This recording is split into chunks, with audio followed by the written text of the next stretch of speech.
Bonjour Mathieu, bonjour à tous. Vous écoutez Le Monde Changé. Europe 1, il est 8h. Comment éradiquer une épidémie si on ne fait pas de dépistage? On a les équipes scientifiques pour tester. C'est un problème de logistique, c'est un problème d'organisation. À l'Institut Méditerranée Infection de Marseille, tous les patients fébriles sont désormais testés, décision qui va à l'encontre des consignes nationales. Didier Raoult, le directeur de cet institut, administre aussi à ses patients de la chloroquine, alors que l'efficacité de ce médicament contre le coronavirus reste à prouver. Qu'en pensent les infectiologues? On posera la question à l'un d'entre eux dans ce journal. Des incidents en série dans les prisons françaises et des craintes autour d'une explosion des contaminations. Témoignage exclusif d'un détenu. Ça va être une question de temps avant qu'on apprenne des décès. Parce qu'il y a des personnes, ça fait 1 semaine, 10 jours, ils sont malades. Je sais, on est des tolards, on est les derniers roues du carrosse, mais ça va être compliqué. Nous irons aussi aux États-Unis où les Américains affolés par le coronavirus se ruent dans les armureries. Et puis nous terminerons ce journal avec un ténor qui, chaque soir depuis le début du confinement, donne des concerts à sa fenêtre. Je me suis dit que c'était peut-être un moyen d'apporter un peu de réconfort, un peu d'apaisement dans cette période extrêmement anxiogène.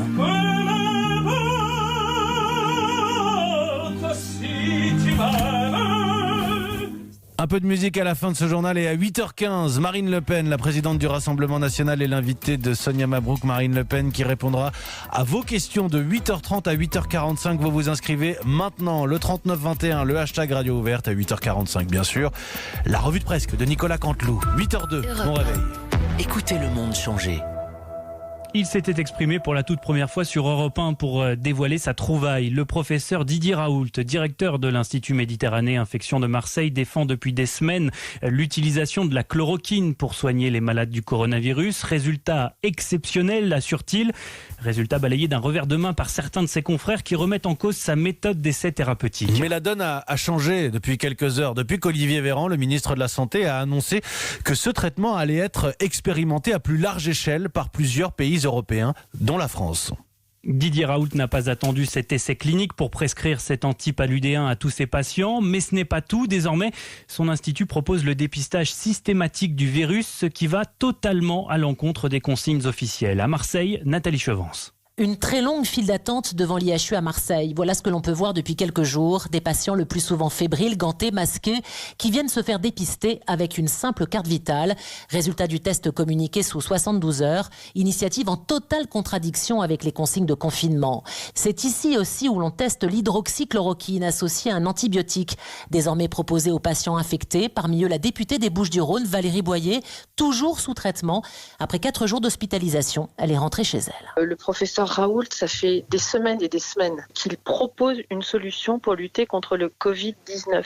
Dès que je suis rentrée à l'hôpital, j'ai pris ce traitement après avoir subi une petite batterie d'examens, sang, urine et un examen cardiaque. Tout ce qu'il propose a déjà été expérimenté et testé. Alors peut-être qu'il a eu raison avant les autres, mais moi je pose la question différemment. Comment éradiquer une épidémie si on ne fait pas de dépistage? On a les équipes scientifiques pour tester. C'est un problème de logistique, c'est un problème d'organisation. Dépistage et traitement à l'hydroxychloroquine, un essai clinique au niveau européen a été lancé dès hier. Les médecins de l'IHU restant persuadés que c'est pour le moment le meilleur traitement. Marseille, Nathalie Chevance, Europe 1. Bonjour Christian Perronne. Bonjour. Professeur Christian Perronne en direct avec nous sur Europe 1 ce matin. Vous êtes le chef de service en infectiologie à l'hôpital universitaire Raymond Poincaré de Garches. On se met à la place de nos auditeurs un instant, si vous le voulez bien, Christian Perronne, Oui. et on essaye de comprendre ce qui se passe. C'est quoi l'Institut Méditerranée Infection, le choix de dépister systématiquement, de traiter déjà avec la chloroquine? C'est un acte de rébellion? Non, je ne vais pas commenter sur le dépistage, mais je voudrais commenter sur la chloroquine ou l'hydroxychloroquine. C'est vrai que les données sont préliminaires, on n'a pas des preuves scientifiques de très haut niveau, je suis entièrement d'accord avec toute la communauté scientifique, mais les Chinois ont annoncé ça déjà il y a un certain temps. C'est vrai que leur publication, il n'y a pas beaucoup de données, on ne peut pas trop se fier, mais il y a quand même le témoignage des experts chinois qui ont recommandé le produit. D'ailleurs, ces médicaments sont recommandés dans plusieurs recommandations internationales, dans différents pays, notamment l'Italie par exemple. Mais donc il faut tester, c'est ça ? Non, là, c'est pas possible. Non, mais il faut tester le traitement à la chloroquine, pardonnez-moi. Il faut qu'on attende. Je pensais que vous parliez des... Oui, il faut tester, bien sûr qu'il faut faire des essais, mais en attendant les essais, alors que c'est un médicament qui est bien toléré, en tout cas pour les cas un peu sévères à l'hôpital, je pense qu'il faut pouvoir en avoir et le donner à tout le monde dès maintenant.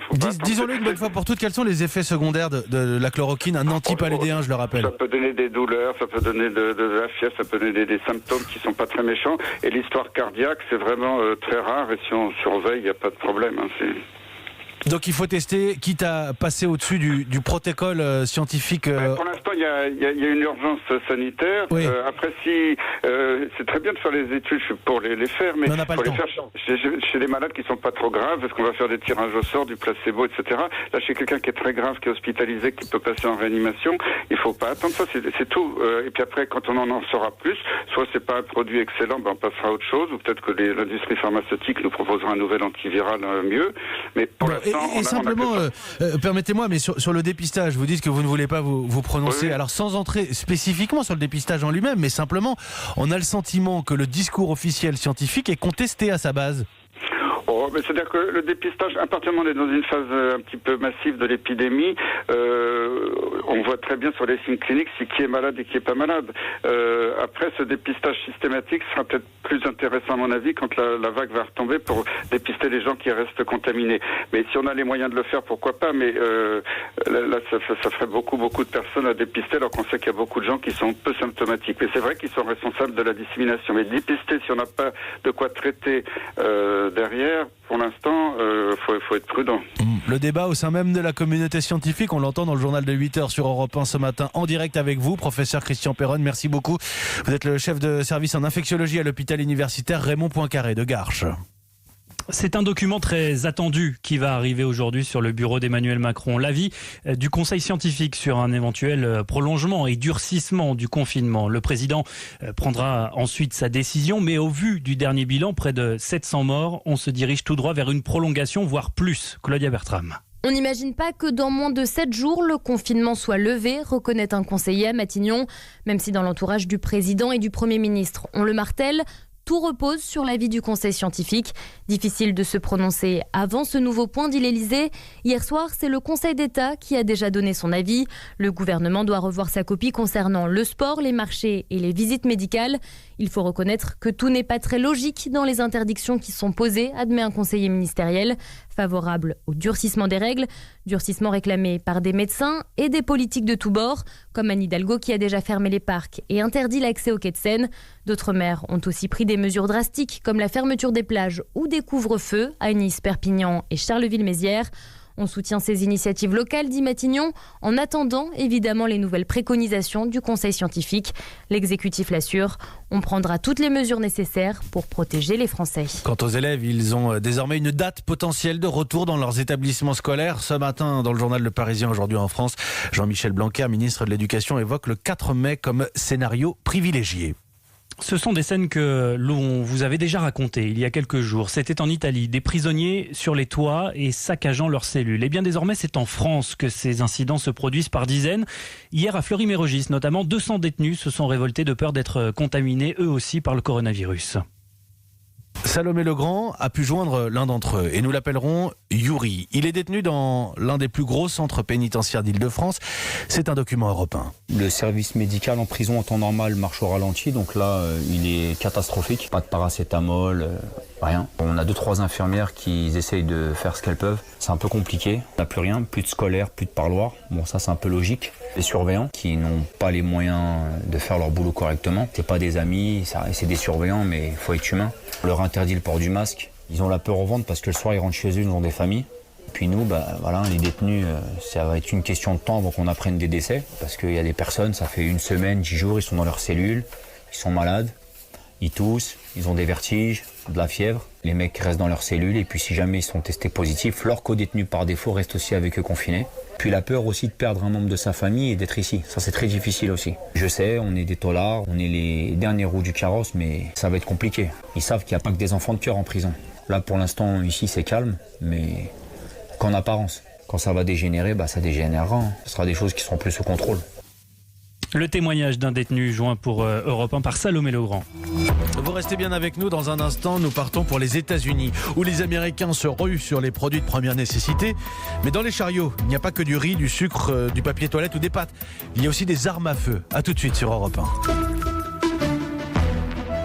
Ça peut arriver partout, à n'importe quel moment. 81% des femmes en France ont déjà été victimes de harcèlement sexuel dans des lieux publics. Nous en sommes témoins, mais nous détournons souvent le regard. Le moment est venu de réagir. L'Oréal Paris, l'ONG Olabac et la Fondation des femmes s'unissent pour apprendre aux hommes et aux femmes comment lutter contre le harcèlement de rue. Grâce à des actes simples, mais déterminants. Agissons ensemble contre le harcèlement de rue. Apprenez à réagir sur standup-france.com. 8h10 sur Europe 1. C'est désormais le pays qui compte le plus de cas de contamination après la Chine et l'Italie. Votre journal vous emmène aux États-Unis à présent. Ce sont eux aussi qui sont frappés de plein fouet par ce coronavirus. Tiens, 17 000 cas rien qu'à New York, nouvel épicentre de l'épidémie. Une grande partie du pays est paralysée, commerce fermé, déplacements limités, État confiné et des scènes similaires à ce que l'on a vu ici chez nous. Les Américains prennent d'assaut les supermarchés pour faire des stocks de nourriture et de produits essentiels, à la grande différence qu'ils se ruent aussi sur les armes à feu, 2 fois plus d'achats que d'habitude selon des estimations. Illustration dans une armurerie du New Jersey avec notre correspondant aux États-Unis, Xavier Yvon. Sur le mur derrière le comptoir, il n'y a plus que des fusils de chasse en exposition. Les pistolets, les fusils à pompe, les fusils d'assaut, les armes les plus populaires sont presque toutes parties, raconte Riemann Navoa, le gérant de cette armurerie. Alors il reste ça, mais les gens achètent parce qu'ils veulent désespérément une arme. Riemann a doublé ses ventes ces derniers jours. Une dame plutôt âgée entre appuyée sur sa canne. Sheila est venue chercher des munitions pour son revolver. J'ai pas envie de me faire braquer, j'ai confiance en Dieu, dit-elle, mais je me protège moi-même. Sheila explique que dans son quartier, beaucoup de gens ont déjà perdu leur boulot à cause du virus. Des familles pauvres qui vivent au jour le jour. Elles n'ont déjà plus d'argent, elles ne touchent pas le chômage. Pour nourrir vos enfants, vous êtes prêts à tout, dit-elle d'un air entendu. Dans la file d'attente, un autre client porte un masque et des gants. Pour se protéger du virus, dit-il, les armes qu'il est venu acheter, c'est pour se protéger des autres. Jersey City, Xavier Yvon, Europe 1.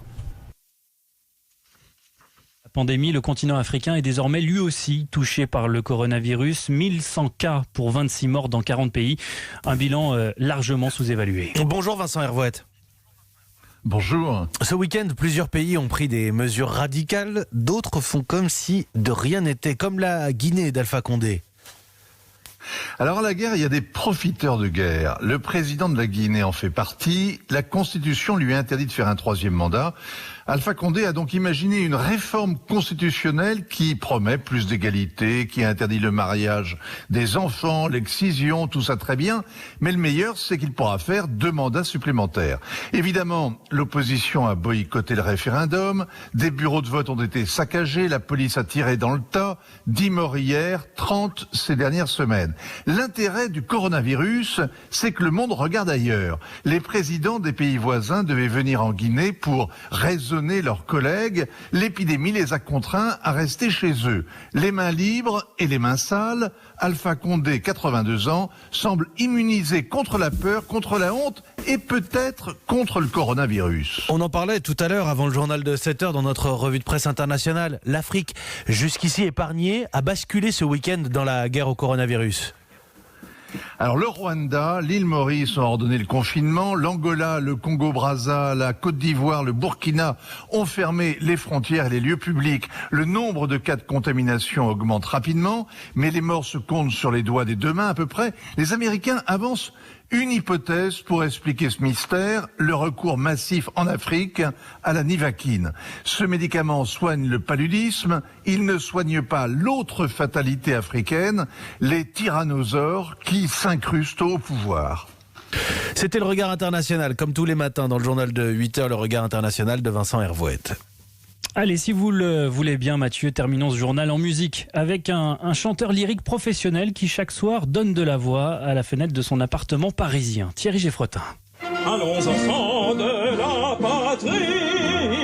J'ai commencé par chanter la Marseillaise. Et en période de confinement, je trouvais que c'était un des chants les plus fédérateurs. Chaque soir, à 19h, depuis le début du confinement, le ténor Stéphane Sénéchal se met à la fenêtre de son appartement dans le 9e arrondissement de Paris et il chante pendant quelques minutes. Je me suis dit que c'était peut-être un moyen d'apporter un peu de réconfort, un peu d'apaisement dans cette période extrêmement anxiogène.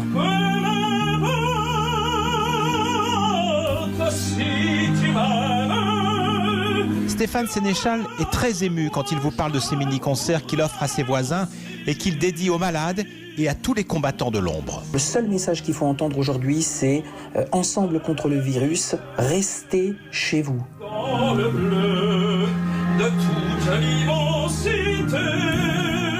Vous ne chantez pas, Julien Pierce ? Non, je suis pas Sonia Mabrouk. Non.